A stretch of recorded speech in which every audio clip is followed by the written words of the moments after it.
A defiant President Trump showed no sign of backing away from his sweeping tariff plans early Monday, even as stock index futures tumbled. Oil prices are down, interest rates are down, the slow-moving Fed should cut rates, food prices are down, there is no inflation, and the long-time abused USA is bringing in billions of dollars a week from the abusing countries on tariffs that are already in place. He wrote on Truth Social just before 7 a.m. The commander-in-chief also ripped China after Beijing struck back against Trump's far-reaching Liberation Day with its own 34% levy last week. This is despite the fact that the biggest abuser of them all, China, whose markets are crashing, just raised its tariffs by 34% on top of its long-term, ridiculously high tariffs. Plus, not acknowledging my warning for abusing countries not to retaliate. Trump said, "They've made enough for decades taking advantage of the good old USA. Our past leaders are to blame for allowing this and so much else to happen to our country. Make America great again." It came as S&P 500 and Dow futures plunged more than 20% from their peak on Monday. In the 2 sessions after Trump's tariff decision, the S&P 500 has tumbled 10.5%, erasing nearly $5 trillion to market value, marking its most significant 2-day loss since March 2020. Meanwhile, Trump told reporters late on Sunday that investors must endure the consequences and that he would refrain from negotiating with China until the U.S. trade deficit is addressed. They have to pay tariffs because otherwise we have a surplus and they have a surplus with us that is not sustainable. Mr. President. And we're talking about $1 trillion. You know that, right? We're not going to lose $1 trillion for the privilege of buying pencils from China. On the idea of crashing the markets on purpose, there's been some speculation, partly because of the video that was posted on Truth Social, that there was some sort of deliberate effort on your part to have the market sell off. Can you talk about that? No, that's not so. But I do want to solve the deficit problem that we have with China, with the European Union and other nations. And they're going to have to do that. And if they want to talk about that, I'm open to talking. But otherwise, why would I want to talk? And as you know, because of the tariffs, we have $7 trillion already committed to be invested in the United States, building auto plants, building chip companies, and all sorts of companies are coming into our country at levels that we've never seen before. Biden had nothing coming, and this was a dead country with Biden. He didn't know what he was doing, and that's now been proven at least. Trump, this weekend, you talked to a lot of leaders this weekend. Can you tell us, sir, were there any deals made? I spoke to a lot of leaders, European, Asian, from all over the world. They're dying to make a deal. But I said, we're not going to have deficits with your country. We're not going to do that because to me, a deficit is a loss. We're going to have surpluses or we're at worst going to be breaking even. But China would be the worst in the group because the deficit is so big and it's not sustainable. And you know, I was elected on this. This was one of the biggest reasons I got elected was exactly because of this. And we're going to put tariffs, we've already put them on. It's not a question of we will. We're going to put them on. And those tariffs next year will make us $1 trillion. In addition to the $1 trillion, thousands of companies are going to relocate back into the United States. In North Carolina, already furniture people are starting to move back in Detroit and Michigan, which I won. Because of what I said, what I'm telling you, car companies are starting to open up. In Indiana, a big one is under construction, as an example, Honda. But they're moving in like nobody's ever seen this before.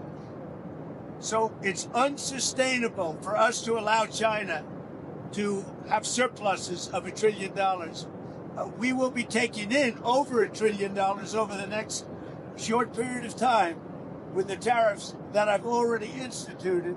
They're already in place. Now, what's going to happen with the market, I can't tell you, but I can tell you our country has gotten a lot stronger. And eventually, it'll be a country like no other. It'll be the most dominant country economically in the world, which is what it should be. Is there a Trump put though? Is there pain in the market at some point you're unwilling to tolerate this idea of a Trump put. Is there a threshold? I think your question is so stupid. I mean, I think it's I don't want anything to go down, but sometimes you have to take medicine to fix something. And we have such a horrible, we have been treated so badly by other countries because we had stupid leadership that allowed this to happen. They took our businesses, they took our money, they took our jobs, they moved it to Mexico, they moved it to Canada, they moved a lot of it to China, and it's not sustainable. We're not going to do it. Now we have hundreds of billions of dollars that's pouring into our country on a monthly basis. It's pouring, it's already started because they put tariffs on. And eventually it's going to straighten out and our country will be solid and strong again. Elon Musk has said he hopes for zero tariffs between the U.S. and Europe. Is that a place you'd like to also get to? Well, the problem is that Europe has made a fortune with us. You know, Europe also has had a tremendous surplus with the United States. Europe has treated us, it's a little smaller, but they've treated us very, very badly. China has, but Europe has also. Europe has been very, very bad to us. Europe has taken our leaders for a ride. They don't take our cars. They don't take our food products. They don't take anything. And we take their cars, Mercedes, Volkswagen, BMW. You know, we take their millions of cars. They take no cars. They don't take our farm product. They don't take anything. Europe's treated us very badly. We put a big tariff on Europe. They are coming to the table. They want to talk. But there's no talk unless they pay us a lot of money on a yearly basis. Number one for present, but also for past. Because they've taken a lot of our wealth away, and we're not going to allow it to happen. Sir, have you talked to any tech leaders over the weekend about the tariffs? Yeah, I talked to the biggest in the world. I talked to the biggest of them all, many of them. But I've talked to, I would say 4 or 5 that are considered the biggest. They don't, you know what they said? We don't blame you. Who did you talk to? I don't want to say. I'll put it out. I may give it to you. NVIDIA CEO? I have to find out if they mind. You know, I don't know if that was a confidential call or not, but we had 5 or 6. I've spoken to many countries. They all want to do it, just so you understand the power of what I'm doing. Every country is calling and being very solicitous of us. Very, very nice. They're being very nice. And we have to be able to justify. This is not sustainable. The United States can't lose $1.9 trillion on trade. We can't do that and also spend a lot of money on NATO in order to protect European nations. We cover them with military, then we lose money on trade. The whole thing is crazy. And I got elected on that basis. We explained it. You know, the American people understand it a lot better than the media. But the media understands it. And much of the media writes correctly about it, I must say. Sir, Okay. when are the next set of talks with Russia and who will participate and where are we in terms of making progress in terms of peace? We're talking to Russia. We'd like them to stop. I don't like the bombing. The bombing goes on, and every week thousands of young people are being killed. And it's a horrible thing that should have never started, would have never started if I were president, 100%. On the tariffs, is it a negotiation Who are you now? with? Bloomberg, sir. Is it a negotiation or rules of the road? Go ahead. Another question, please. Sir, About TikTok. She asked too many questions. Sir, about TikTok, there was a report that there was about to be a deal, but China changed its mind because of the I'd tariffs. say it was largely true. The report is that we had a deal pretty much with TikTok. Not a deal, but pretty close. And then China changed the deal because of tariffs. If I gave a little cut in tariffs, they'd approve that deal in 15 minutes, which shows you the power of tariffs, right? President, former New Hampshire Governor Chris Sununu is saying that he'll win the open Senate seat in New Hampshire and that he has no doubt you'll support him if he runs. Is that true? True. I told him. He came to my office, came to the Oval Office, and met with Chris Sununu, and I support him fully. I hope he runs. He's been very nice to me over the last year or so. But no, I hope he runs. I think he'll win that seat. Sir, when we get into late summer, early fall, and people are doing their back-to-school shopping, do you think they'll have inflation to worry about at that point? I think there's not going to be. I don't think inflation's going to be a big deal because if you look at me, I took in hundreds of billions of dollars. This is not new to me. I took in during my 4 years hundreds of billions of dollars from China. And we also took in a lot of money from other countries, but in particular China, because it was just getting started. And we had no inflation. Who had inflation was Biden. Biden had the worst inflation in the history of our country. I had no inflation. We had a perfect country. We had no wars. I ended them all. I defeated ISIS. Everything was good. And then when this numbskull got in, as they really call themselves now, numbskulls. But when he got in, bad things happened to our country, including our open border. That now we're doing very well with. We have the best numbers on the border that we've ever had. Speaking of the border, have you talked to Attorney General Pam Bondi recently about the cases going on with the deportations? Yeah, sure. It's really sad when you think that Biden allowed millions of people to come in, and if they find one, now I will tell you, the one, somebody said he's a member of MS-13, not Tren de Aragua. He's a member of MS-13, and therefore he should immediately be brought back. Well, MS-13 is just as bad as Tren de Aragua. So they say, oh, we made a mistake because he's not with them, he's with MS-13. Bring him back, bring him back. MS-13 is a very bad group. Sir, how concerned? Maybe as bad, actually. How concerned are you about the measles outbreak? There was another fatality today, and what else would you like to see in terms of the response? Well, I think they're doing reports on it. It's so far a fairly small number of people relative to what we're talking about. Something that people have known about for many, many years. I mean, measles has been, this is not something new.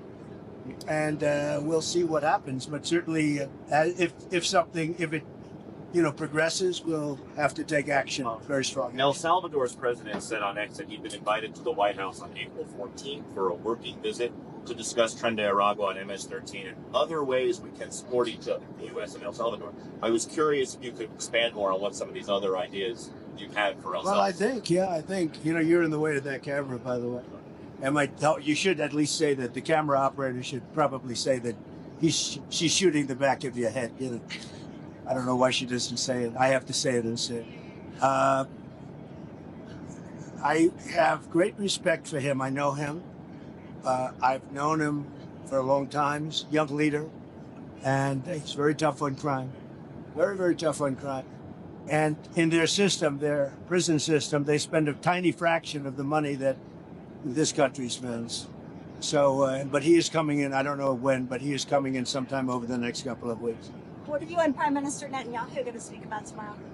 We're going to talk about trade, and we're going to talk about the obvious subject. You know what the obvious subject is? Do you have any news for us? I'm trying to do trade just to keep it down. No, look, there's a lot of things going on with the Middle East right now that have to be silenced. We had no problem with the Middle East. Everything was done. We had no problem with Iran. We had no problem with anybody. And then you had October 7th. And that was all because Iran, as you know, was not giving money to anybody because they had no money.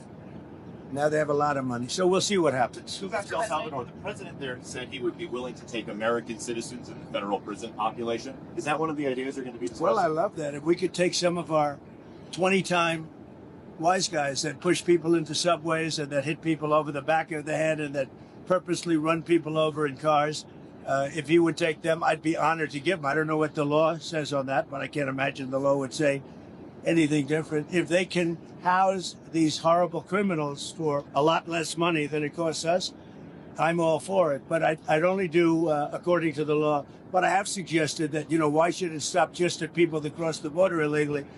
We have some horrible criminals, American grown and born. And if we have somebody that bops an old woman over the head, if we have somebody that is in jail 20 times and goes back and shoots people all over the place and then has a bad judge or a bad prosecutor that do nothing about him, all they worry about is politics, and don't worry about that. I think if we could get El Salvador or somebody to take them, I'd be very happy with it. But I have to see what the law says. Okay, what else? Can you say, did you agree to lowering tariffs for any of the countries that you spoke to today? So what you understand, Jennifer, you have to understand this. We have massive surplus countries that we're dealing with. we have massive deficits. We've got to straighten that out because you can't continue to be that way. It's been that way for years now, and it can't go on any longer. And we're the piggy bank. We have all the advantages.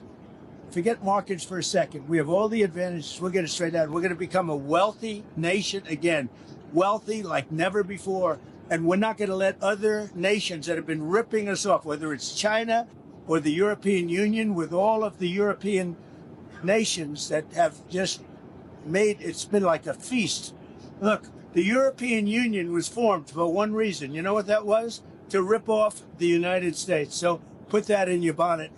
I hope you had a good flight. Have a good time. Thank you for your time, Mr. President. Thank you, sir. We'll see you tomorrow. Thank you. Oh God, get that off I camera. know. Yeah, no.